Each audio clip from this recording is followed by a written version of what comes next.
Maksud saya kira-kira gini Pak. Ini mohon maaf Bapak-Bapak yang rajin sholat ke masjid. Ini berarti Islamnya kan bagus. Imannya bagus. Tapi kan masih ada satu lagi. Apa? Ihsan. Kita ini sering mengatakan segala puji bagi Allah yang telah memberikan iman dan Islam. Tapi kita lupa satu lagi. Ihsan. Apa itu ihsan? Ihsan itu qalbu merasa berhadap-hadap dengan Allah. Itu. Maka kalau qalbu sudah merasa berhadap-hadap dengan Allah, muncullah adab yang mulia. Muncul adab yang mulia. Karena kemanapun dia memandang, dia seakan-akan dilihat oleh Allah Subhanahu wa ta'ala. Itu bahasa hadis. Kalau bahasa ahli qalbu sekarang disebut ilmu ma'rifatullah. Ilmu mengenal Allah. Jadi apa itu ilmu ihsan? Ilmu ma'rifatullah. Ilmu mengenal Allah Subhanahu wa ta'ala. Ilmu ini yang mau cari Pak. Ilmu ini kalau nambah terus, apa yang terjadi? Rohaninya naik. Rohaninya naik.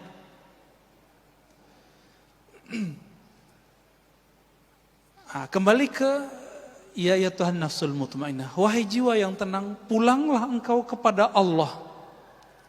Berarti jiwa kita dipanggil mau pulang.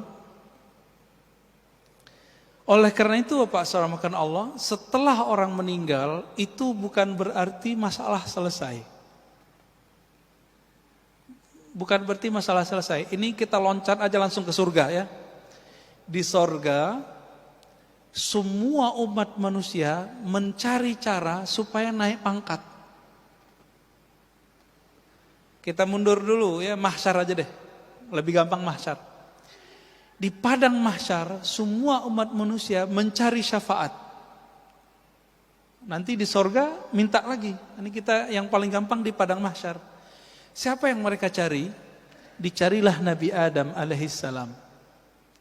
Berharap namanya masuk ke dalam daftar yang diberi syafaat.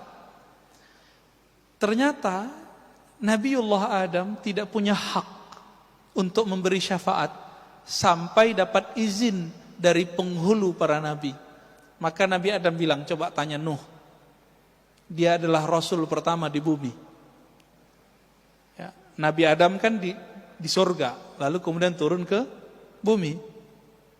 Maka yang murni di bumi itu Nabi Nuh. Nabi Adam udah separuh-paruh surga dan bumi. Apa kata Nabi Nuh? Wahai umat manusia, kenapa kalian mencari syafaat kepadaku? Aku pun butuh syafaat. Carilah Ibrahim. Apa kata Nabi Ibrahim? Saya punya salah 2 kali berbohong. Padahal berbohongnya benar. Carilah Musa. Musa juga mengatakan carilah Isa. Isa mengatakan carilah Muhammad sallallahu alaihi wasallam. Maka Nabi mengatakan, akulah al-khatim, akulah al-fatih. Akulah penutup, akulah pembuka. Jika tidak ada izin dari Nabi, para Nabi yang lain tidak bisa memberi syafaat umatnya. Terlihat posisi Nabi kita. Masih panjang Pak cerita. Jadi nanti lewat alam barzakh, kita masih cari bantuan, cari guru lah kira-kira begitu. Dan proses cari guru sampai orang cari gurunya Nabi. Kita cari guru Nabi, apa kata Nabi? Cari Muhammad. Ya. Sallallahu alaihi wasallam. Hadis ini sahih Bukhari, sahih Muslim. Lalu baru Nabi kasih izin. Dengan izin dari Allah, maka Nabi itu bernama Al-Wasilah. Yang kita baca di doa setelah azan. Baca doa itu enggak? Jadi apa arti wasilah di situ? Wasilah dapat syafaat. Maka orang yang rutin membaca doa ba'da azan, insya Allah dapat syafaat nanti di sana. Amin rabbal alamin. Oke, baru kita kembali ke surga Pak. Di surga nanti, ini surga mohon maaf, surga yang ceritakan di Quran itu kan surga seksual Pak. Surga makan, surga minum, surga syahwat. Bener kan? Fakihah, fawakih, apalagi kawaiba, atraba, itu semuanya masalah makan, minum, seks, hiburan, jalan-jalan, itu aja isinya. Jadi sorga yang diceritakan dalam Al-Quran, maka kemudian diceritakan oleh Nabi, di saat nanti semua orang sudah menikmati semua fasilitas sorga, mereka kemudian bertanya, yang punya sorga mana sih? Gitu. Akhirnya mereka nyari lagi ke Nabi Adam, nyari lagi, begitulah terus. Ujung-ujungnya Nabi Muhammad SAW minta supaya namanya masuk ke dalam daftar list yang bisa memandang Allah Subhanahu wa ta'ala. Berapa lama itu Pak? Ya khalidina fiha, lama sekali itu. Mungkin jutaan ribu tahun, kita nggak tahu lah. Ya apa namanya, triliunan tahun, kita nggak ngerti. Lamanya bukan main. Maka mumpung masih di dunia, cari ilmu ihsan ini supaya nanti nggak ngantri lagi Pak di sana. Ya, ini yang Nabi ajarkan ke sahabat-sahabatnya. Belajar ihsan dulu, baru kemudian orang diajarin sholat. Sekarang kan kebalik. Mohon maaf nih, sekarang yang pertama diajarkan hukum wajib, tidak wajib, halal, haram, sunnah, bid'ah. Nah, ini kata yang paling favorit nih zaman ini nih.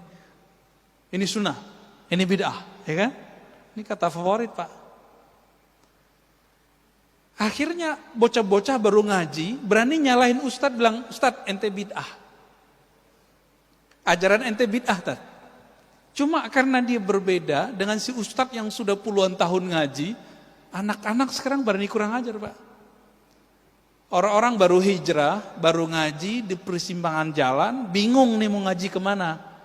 Karena pikirannya kemudian gak stabil, belum mutmainnah, setan bisikkan, cari aja tuh mereka yang hitam putih. Yang kalau jelasin hukumnya jelas, halal, haram, sunnah, bid'ah. Dia lupa bahwa ajaran Islam itu warna-warni. Ajaran Islam itu fleksibel, nggak boleh kemudian kita kenceng, nggak boleh. Nah ini yang disebut bermakrifat dulu. Masih ingat ada seorang laki-laki, dia mohon maaf juga ya, menjima istrinya bulan puasa. Apa hukumnya? Bayar kafarah nggak? Bayar tebusan, tebusannya lumayan mahal Pak. Ya. Lalu datang ke Nabi, ya Rasulullah, ini untuk makan sehari-harinya nggak ada. Lalu apa kata Nabi? Kamu punya apa? Punya kurma. Jadi kurmanya dibagiin. Kurmanya jadiin tebusan. Apa kata orang ini? Ya Rasulullah, ini untuk makan anak istriku. Lalu apa kata Rasulullah? Ya sudah ente makan. Jadi kan kasih ke anak istrimu, itu jadi kafarah. Elastis Pak. Kenapa orang hari ini kalau belajar hukum fikih itu langsung saklek? Karena nggak belajar makrifat dulu, nggak belajar ihsan dulu, langsung belajar Islam. Ini akibat kebalik belajarnya. Nggak belajar adab dulu sebelum belajar ilmu. Akhirnya ilmu nambah, sombong nambah. Bener gak nih? Ya, ilmu nambah, sombong nambah. Ilmu nambah, suuzon nambah. Ini jadi musibah hari ini. Ya, musibah di mana-mana. Karena hari ini orang cukup Pak, nggak perlu ngaji. Maka saya Bapak yang datang ke masjid hari ini saya sangat apresiasi. Orang sekarang cukup ngandalin ini. Bener gak? Ngapain ke masjid? Handphone aja gitu. Ini godaan hari ini Pak. Maka kalau kita masih bisa mengunjungi majelis ilmu, kunjungi. Kan kita sudah ada protokolnya, apalagi yang ditakuti. Ajal di tangan Allah Subhanahu wa ta'ala. Ya. Ada orang udah hati-hati, mati juga. Coba lihat tukang sampah tuh Pak. Tukang sampah, jasanya besar kepada kita, nggak pakai masker. Sampai sekarang nggak ada yang kena COVID tuh. Ya, COVID ada, ya kita akui. Tapi karena mereka kuat imunnya, bagus berpikirnya. Maka Imam Sya'rani mengatakan, jangan kalian rendahkan tukang pungut sampah sama tukang sedot tinja kita. Kenapa? Kalau bukan mereka, rumah-rumah kita, perkarangan kita akan bau, akan busuk. Nah kita hormati mereka.